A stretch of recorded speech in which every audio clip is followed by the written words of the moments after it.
Hi everybody. Hi. Hi, tonight we're gonna prepare a miso soup. I posted a picture last night and I had a bunch of friends asking me for a recipe and how to make a miso soup. So the ingredients that you're gonna need kombu sea vegetable, which is a very hard and difficult to chew vegetables, but it's wonderful in miso soup and it's wonderful in any kind of stew that you're making. So you would basically, it really breaks and cracks, so you would put it in any kind of soups or stews. It's very difficult to chew, so you put it in there for additional taste, and it has vitamins and minerals. So the other sea vegetable that I like to use is wakame.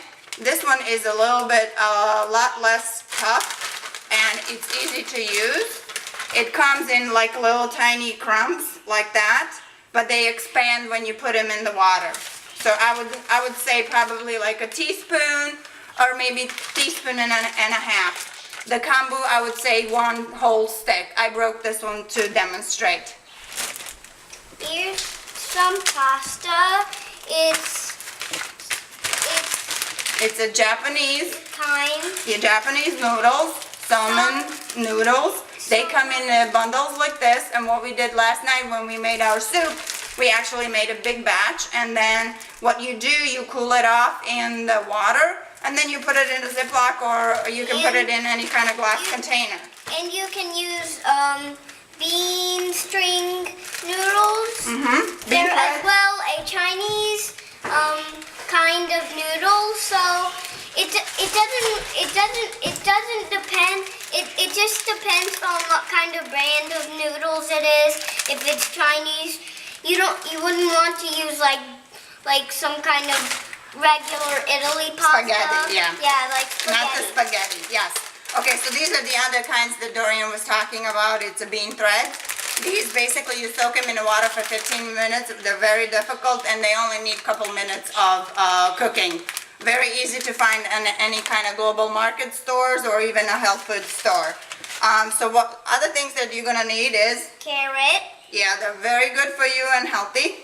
And shitake mushrooms. So they're always great addition to the miso soup.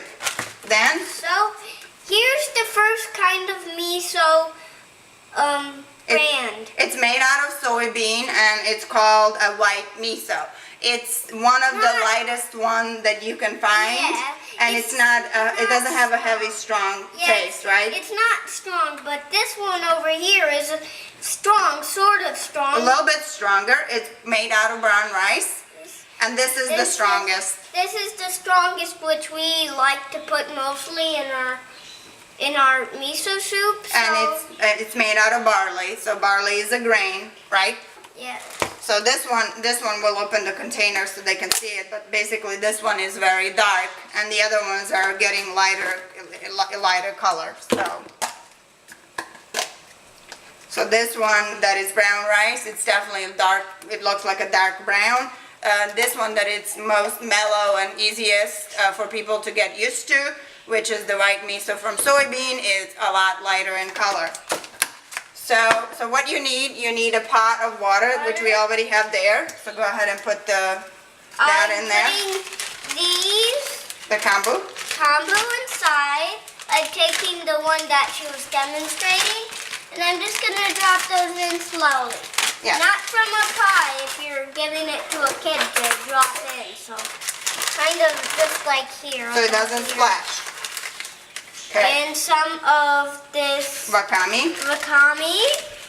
Probably you want to take a serving spoon and kind of like fill it up, not all the way, and then just take that and dump it in.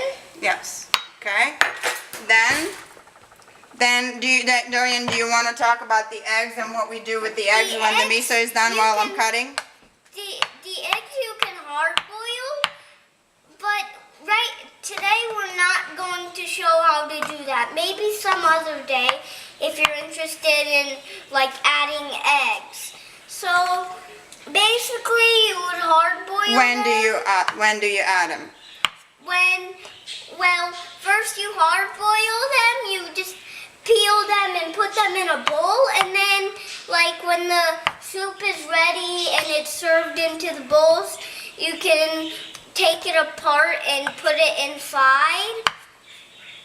And same with any probably you would want to hard boil it because it probably wouldn't taste good like if it's soft. yeah, soft. So I would say just 17 minutes to boil, take it out, put it in the sink, turn on the cold water, and then let it sit for a minute and then just peel it. So Okay.